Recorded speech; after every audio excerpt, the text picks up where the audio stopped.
folks, Ariel over here at Fineth, where today I wanted to show you something else really fun that you could do with nettle, since this is the time when nettle is young and fresh. And so what you just watched was me just lightly kind of blanching the nettle itself and then pureeing it. And if you have a electric blender, you can probably make it a little smoother. My puree looks a little bit chunky still because my hand blender doesn't do things that fine.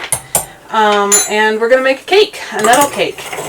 And that might sound weird to you, but if you think about like zucchini bread and stuff, there's a lot of veggies or greens that are used in baking things that don't taste at all like something green when you're done. So what I've got there is a cup and a half each of butter and sugar. This starts very much like almost any cake you might make. The butter's been out here softening on the countertop. I'm going to mix that together just a little bit. And you could use coconut oil if you prefer. If you substitute honey for the sugar, you may want to cut down a little bit on some of the egg in here, just so you don't get too much moisture. But there's our butter and sugar. And we are going to use eggs. 6 eggs here. On the nettle note, I think I've mentioned before, it is definitely best used, especially when you're going to actually eat it and not just steep it into a tea, best used young and fresh before it goes to seed. I realize that a lot of people may not be aware that almost anything gets kind of tough and bitter once it goes to seed. You don't see this if you just buy your lettuce at the grocery store, but lettuce will go to seed and then it gets tough and bitter, and people don't generally eat it anymore after that point. And a whole lot of things will do that. Spinach, almost any leafy green thing will eventually go to seed, and it's only either edible or at least delicious to eat before that point.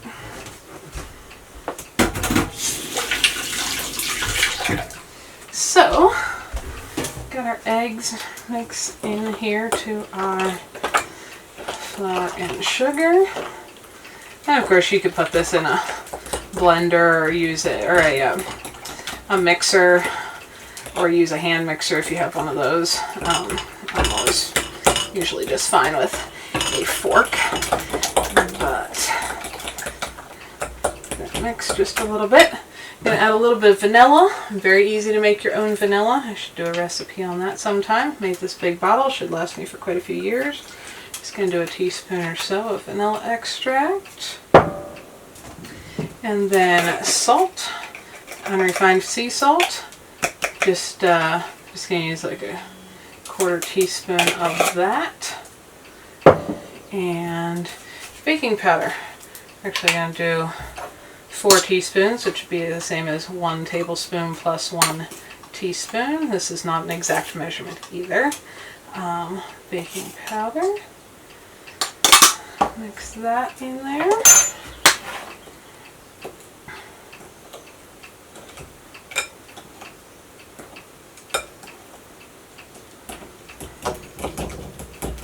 As that butter softens, those lumps start to go away. So there's all of our wet stuff. Oh, not quite all of it. This uses some lemon, and if you had a whole fresh lemon, that would be terrific. I didn't happen to have one here, but this is real, unfiltered, not from concentrate lemon juice. I'm going to do a couple tablespoons in there.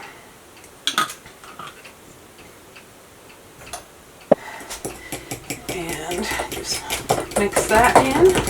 The baking soda in there, you can see this is starting to get fluffy. And then what I've got here is about 4 cups of flour. And I'm just going to pour that into there. Clean all of that stuff out. I got 2 forks, I guess. I don't need one of those. And mix the flour. In this case, what I am using is a mixture of coconut and rice flour. You could certainly use a wheat flour as well, but that is what I have in here. So mix that all together, just enough to kind of dampen all the flour. Oh, and at this point my oven doesn't take very long to warm up, so that is why I don't start it right when I start this. Just double check with the propane oven, make sure I can see the flame. If you have an electric oven, you probably want to start it just a little earlier because it's going to take longer to warm up. That one warms up super quick, so it's just kind of a waste of heat to preheat it too far ahead. And the last thing we're going to do is we're going to put about, I made plenty of nettle puree, so I'm going to use some of this for another dish. We're going to do about 2 cups of this in here. And see how it's good, because I just blanched it. It's got a beautiful bright green color still. So this is going to make this cake look like it would be like a pistachio cake if you've ever had anything that's that flavor. It's going to give a very vivid bright green color to it, as well as a lot of extra nutrition without, and the color without using some kind of artificial food dye. So mix all of that in there for our green cake batter. And then we've got 2 cake pans here, and actually going to use the butter wrappers. These tend to work really well for lightly oiling the inside of a pan. Whatever butter's left on the wrapper after you open it, you can just use the wrapper and oil your pans with them. So there we go.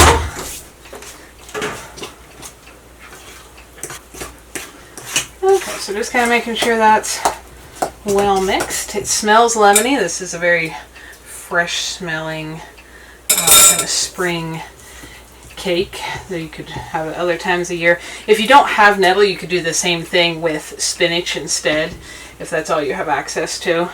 And do the same thing, lightly blanch the leaves and create a puree.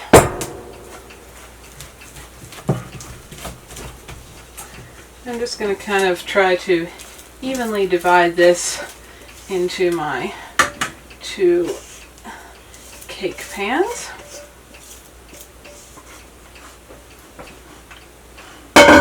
Mix in those couple bottom crumbs of flour that were sticking to the bowl, and kind of just smooth this out in the cake pan. This isn't going to be very thick, and the reason we're doing 2 is we're going to stack this up to make a pretty layer. You of course wouldn't have to do that. You could make it a single layer if you want. But so I don't remember if I mentioned I've heated the oven to 325. We're going to try to keep it a little lower and bake it a little more gently and slower to keep that really pretty green color in there. Tastes delicious.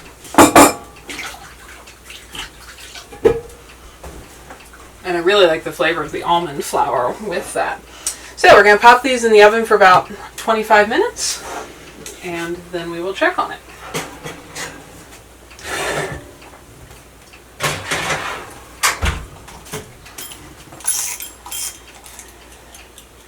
Timer for 25, and we'll be back.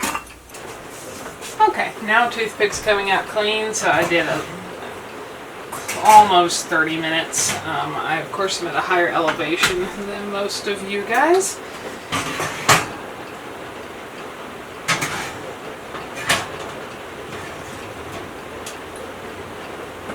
Go. Now we're just going to let those cool for a few minutes. And let that heat actually out into the room here, because it's a little chilly today, and you may be able to hear on the roof raining. So while those cool off, what I'm going to do is make a little bit of icing to go on top. So for this, like most icings, and this isn't something I do very much, this is kind of a special occasion, like I might make an ice cake about once in a year. I'm going to start with some powdered sugar, and I'm going to use coconut milk as my liquid, just to make it rich and creamy versus using milk or butter or other things. So if you especially live somewhere a little bit on the chilly side, you will find that probably in your cupboards your coconut milk will develop a nice solid layer where the cream kind of separates on top. And so I'm just going to gently mix this in here a little bit to make it more of an even liquid texture.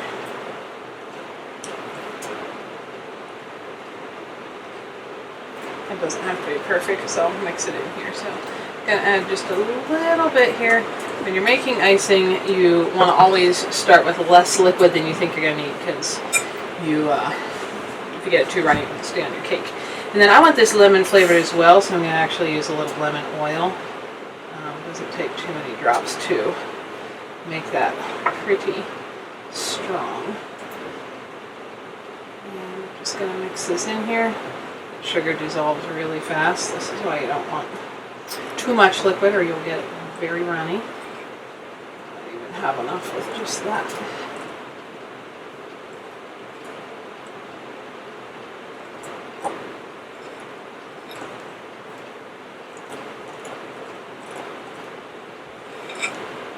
Not quite. I'm going to need just a little bit more moisture.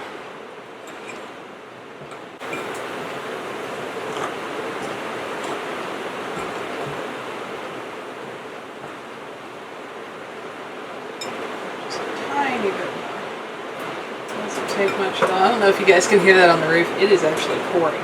That does not happen here very often at all. But it's been gray all day and now it is coming down.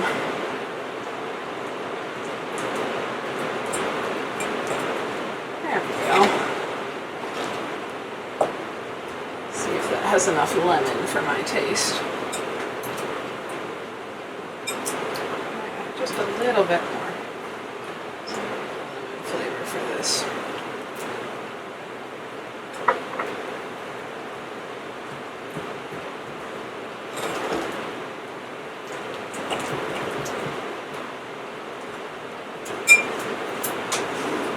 Okay.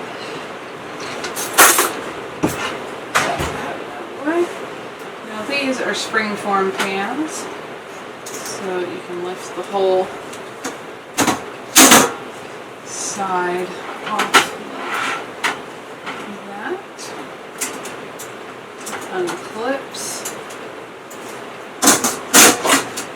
and on each plate to stack these on. Okay, so these cakes have had time to cool off a little bit now. I even popped them in the fridge for just a little bit to get them to set up a little firmer so I didn't break them for this part.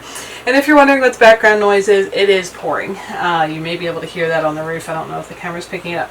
Now, my two pans are slightly different sizes. In an ideal world, you would have these be exactly the same size, but I don't, so that's the way it's going to be. So I'm going to put the bigger one on the bottom, and it did sink just a little bit right there.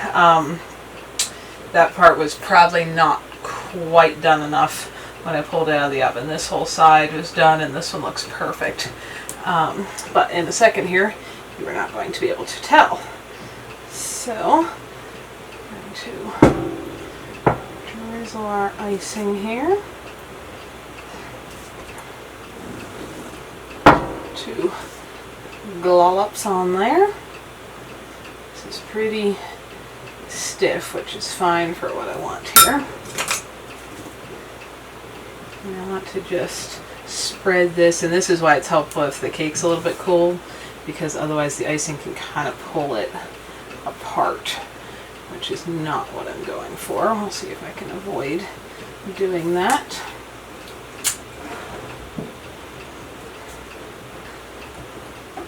Chuck there. See right there in the middle, it was trying to, where it's a little bit softer. And of course this is only appearance things. It's not going to change the flavor of anything at all. So you don't have to worry too much about that. So kind of out to the edges there without it dripping completely off.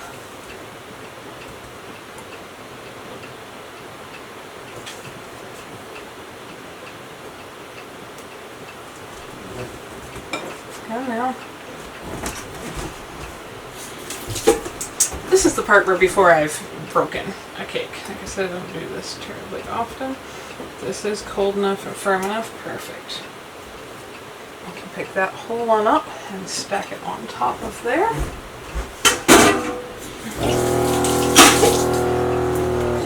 And so I'm going to have a little bit of an indentation.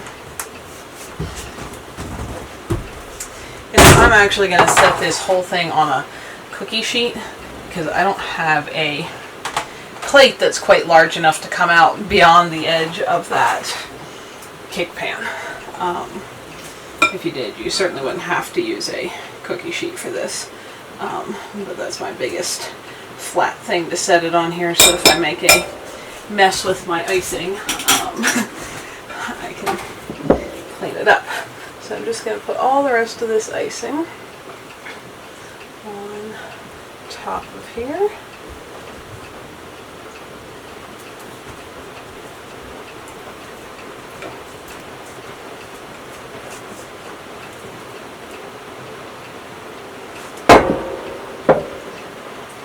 You can see how we've kept the beautiful green color in there. It's going to look very springy.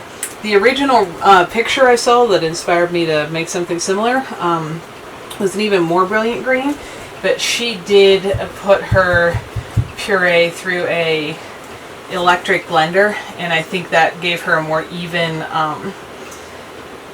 evenly mashed, green texture to the nettle puree. So if you probably have an electric blender like a lot of people, you will probably get an even prettier, I'll throw a picture in here of what that looked like, an even prettier looking cake than mine. I'm just kind of carefully kind of wiping my icing here toward the edges because I want it to go down over the sides just a little bit. Which it's starting to do there. Wipe it around the side there.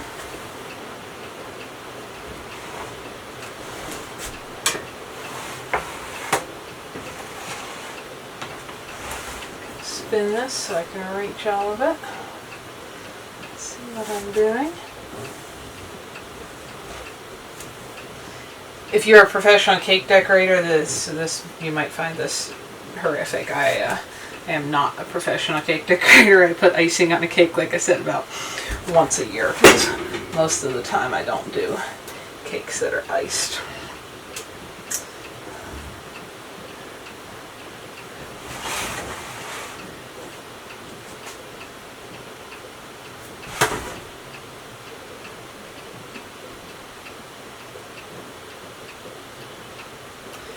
And I actually think I'm going to call that good.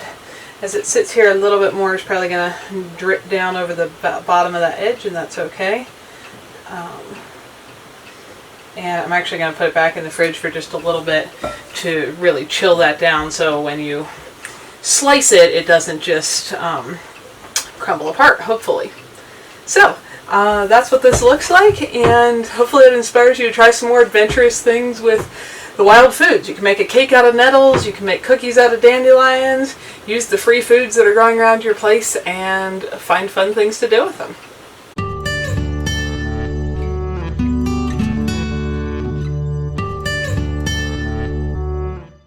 Hi folks, Ariel over here. Thanks for spending some of your valuable time watching these videos. Hopefully you found something beautiful, educational, interesting, peaceful, relaxing, or useful while you were here. If so, find more videos here, subscribe so you don't miss any updates, and if you like what you found here, feel free to like and share away so that others can benefit as well. You all have a wonderful day.